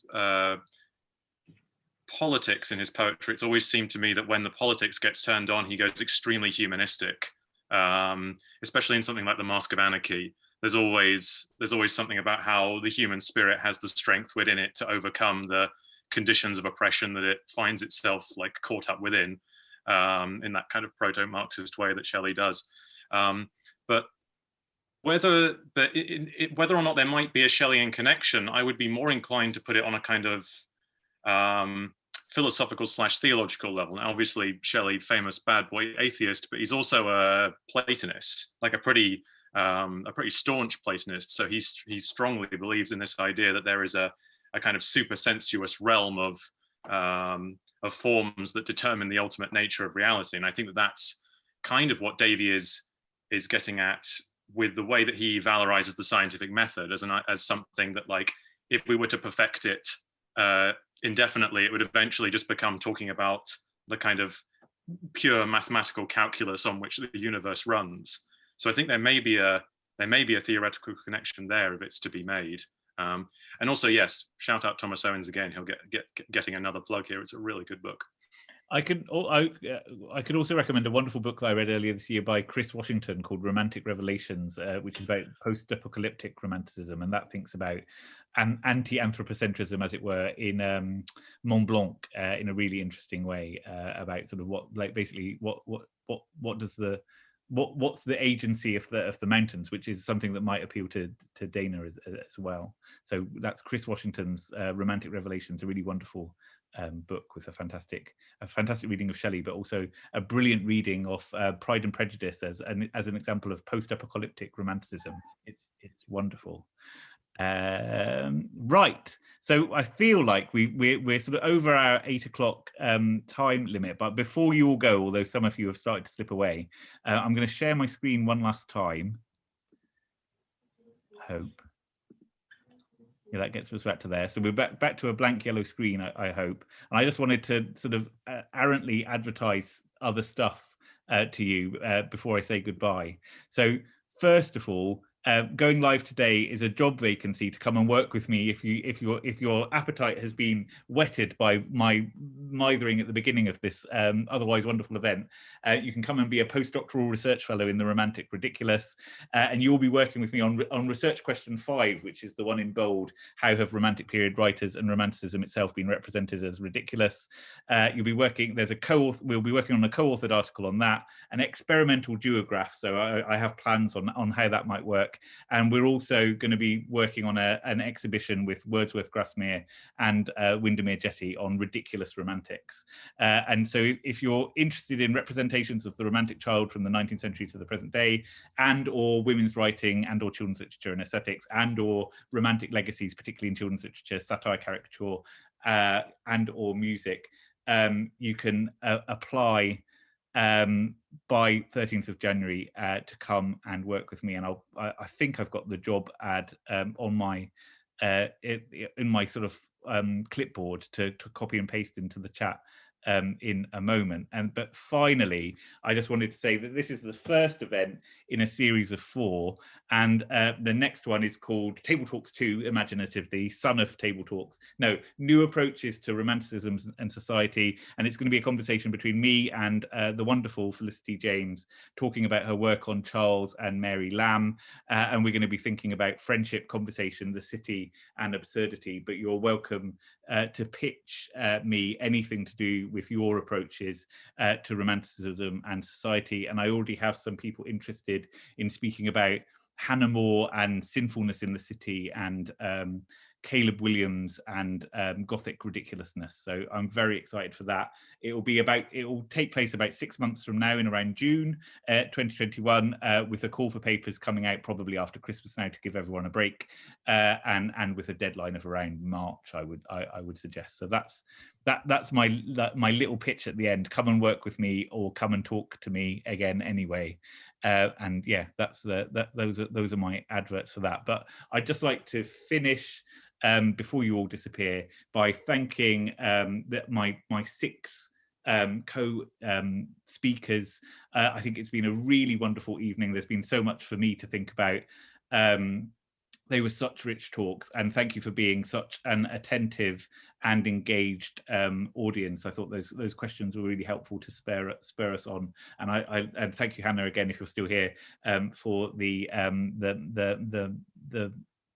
Damozel Radcliffe quotation, which is really wonderful. So yeah, thank you very much, and you're now all welcome to go off into the evening and enjoy yourselves. Thanks for having us, Andy. Yeah, Thank you very much. Thanks, everyone. Thank you. Bye. If you haven't sent your claim forms in, send them in to me. I have received some, but Can you email that to me, because I don't think I have it. okay, I'll resend that. Thank you. There we go. That's a sort of grubby monetary questions at the end. Bye, everyone. Stop recording now. That was the sentence. Christmas. To do.